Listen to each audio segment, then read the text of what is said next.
साल 2014 में प्रधानमंत्री नरेंद्र मोदी ने पहली बार सत्ता संभालते ही मेक इन इंडिया की शुरुआत की थी। Make in India, make in India.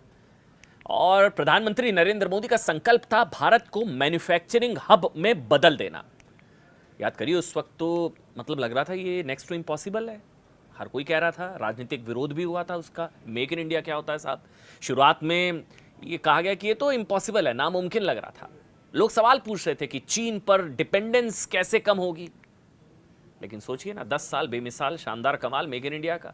पिछले 10 साल में मेक इन इंडिया का ये शेर दहाड़ने लगा है और इसकी आवाज पूरी दुनिया में गूंज रही है।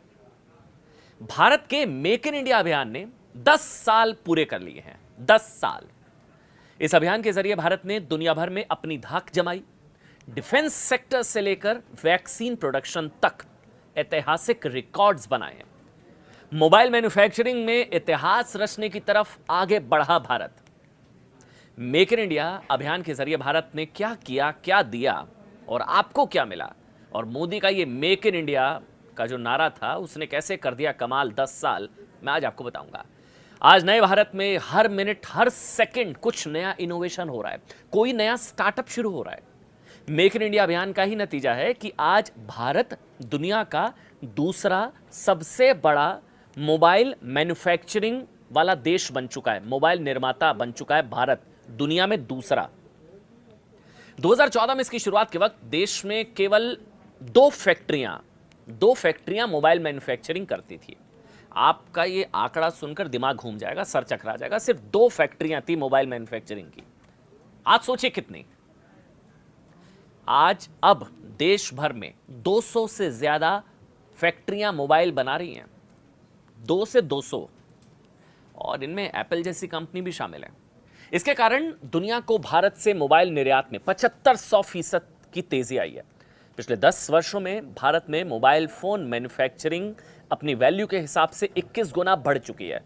जो अभी का जो आंकड़ा मेरे पास है वो है 4 लाख करोड़ के बराबर। 4 लाख करोड़, ये अपने आप में एक बहुत बड़ी उपलब्धि है। विदेश मंत्रालय के आंकड़े से पता चलता है कि जनवरी 2021 से जून 2023, जनवरी 2021 से जून 23 के बीच भारत ने 30 करोड़ वैक्सीन खुराक एक्सपोर्ट की है। एक्सपोर्ट। सब कुछ मेक इन इंडिया का कमाल। 10 साल। मेक इन इंडिया के सबसे ज्यादा असर मेक इन इंडिया का जिस सेक्टर में दिखाई दे रहा है वो है डिफेंस सेक्टर। डिफेंस, रक्षा। इसका अंदाजा इसी बात से लगाया जा सकता है कि साल 2023-24 में भारत का डिफेंस एक्सपोर्ट 21,000 करोड़ के पार पहुंच चुका है। ये मेक इन इंडिया की शुरुआत के वक्त, यानी कि 10 साल पहले अगर मैं बताऊं, वो 500-600 करोड़ था। 500-600 करोड़। यानी आज भारत दुनिया के कई देशों को अपनी रक्षा के लिए हम दे रहे हैं साहब, हथियार, उपकरण, तकनीक मुहैया भारत करा रहा है। डिपेंडेंसी देखिए कैसे बदल चुकी है। 2014-15 में डिफेंस प्रोडक्शन यानी कि रक्षा क्षेत्र में जो उत्पादन है वो 46,429 करोड़ रुपए के करीब था, जो अब बढ़कर 1,27,000 करोड़, 1.25 लाख करोड़ तक पहुंच चुका है। आज LCA, Tejas, BrahMos missile, light combat chopper, Pinaka, Akash missile Bharat की एक्सपोर्ट लिस्ट में शामिल हैं।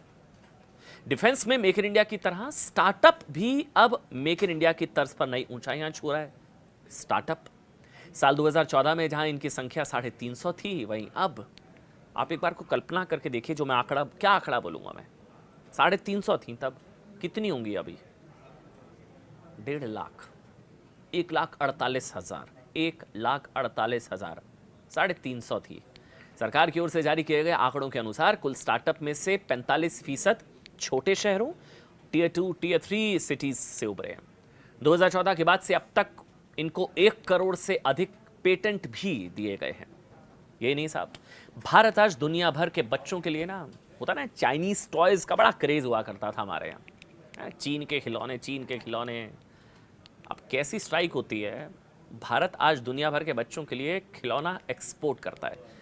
मोदी सरकार में खिलौना आयात 52% घट गया है और एक्सपोर्ट 2014 के मुकाबले 239% बढ़ चुका है, 239%। सरकार की कोशिशों और नीतियों की वजह से खिलौने की मैन्युफैक्चरिंग यूनिट पहले दोगुनी रफ्तार से बढ़ रही है। सबसे अहम बात यह है कि साल 2020 में national action plan for toys लागू किया गया था, जिससे खिलौनों के एक्सपोर्ट में इतनी तेजी आई, इतनी तेजी जो है देखने को मिली है। आज दुनिया भर में भारत चौथा सबसे बड़ा ऑटोमोबाइल मार्केट बन चुका है और दुनिया भर की तमाम ऑटोमोबाइल कंपनियां यहां अपने प्लांट लगा रही है।